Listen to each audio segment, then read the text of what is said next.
আসসালামু আলাইকুম। আমি মোহাম্মদ হারুনুর রশিদ খন্দকার। আমি ধানমন্ডি 32 নম্বর বাড়ি নিয়ে কিছু কথা বলবো। ধানমন্ডি 32 নম্বর কী অপরাধ এই বাড়িটির, কেন এত ভয় এই বাড়িটিকে? ঢাকায় বঙ্গবন্ধুর নিজের বাড়ি ছিল না, ভাড়ায় বিভিন্ন এলাকায় থাকতেন। পাকিস্তানি শাসক গোষ্ঠীর ভয়ে অনেকেই বঙ্গবন্ধুকে বাসা ভাড়া দিতে চাইতেন না। তারপর বঙ্গবন্ধুর সহধর্মিণী ফজিলাতুন্নেছা মুজিব ধানমন্ডিতে একটা প্লটের জন্য আবেদন করেন এবং একটা প্লট পেয়েছিলেন।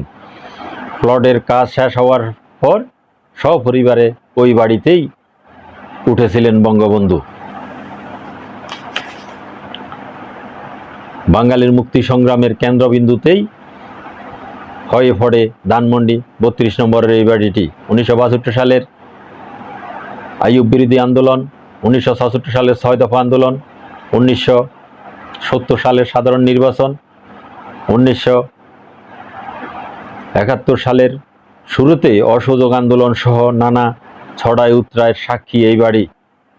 এইসব আন্দোলনের পরিকল্পনা প্রণয়ন, দলের নেতাকর্মীদের সঙ্গে মত বিনিময়, সাধারণ মানুষের দুঃখ কষ্টের কথা শোনা, সব কিছু কেন্দ্রবিন্দু ছিল 32 নম্বরের এই বাড়িটি।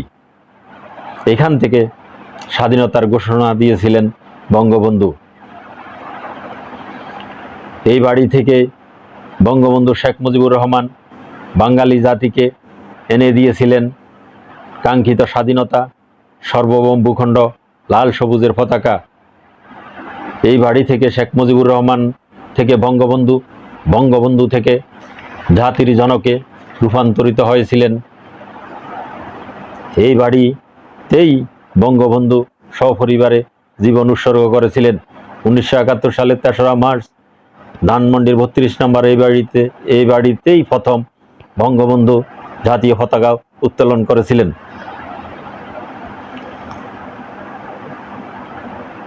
এই বাড়িতেই ঘাতকেরা ঘটিয়েছিল মানব ইতিহাসের এক কলঙ্কময় ঘটনা। 1975 সালের 15 আগস্ট জাতির জনক বঙ্গবন্ধু শেখ মুজিবুর রহমানকে এই বাড়িতেই হত্যা করা হয়েছিল। বঙ্গবন্ধুর সহধর্মিণী ফজিলাতুন্নেছা মুজিবকে এই বাড়িতেই হত্যা করা হয়েছিল। বঙ্গবন্ধুর বড় ছেলে শেখ কামাল, মেজ ছেলে শেখ জামাল, ছোট্ট 10 বছরের শিশু পুত্র শেখ রাসেলকে ধানমন্ডির 32 নম্বর এই বাড়িতেই হত্যা করা হয়েছিল।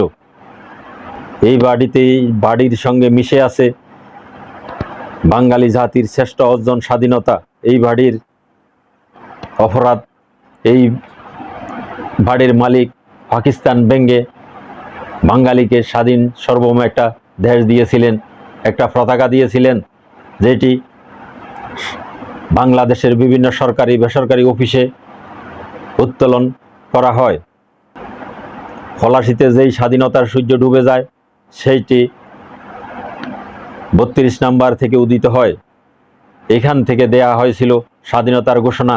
তাই তো সেই পরাজিত শক্তির আক্রমণ এই বাড়িতে। এরা আমাদের স্বাধীনতার, আমাদের স্বাধিকারের সংগ্রামকে মুছে দিতে চায়।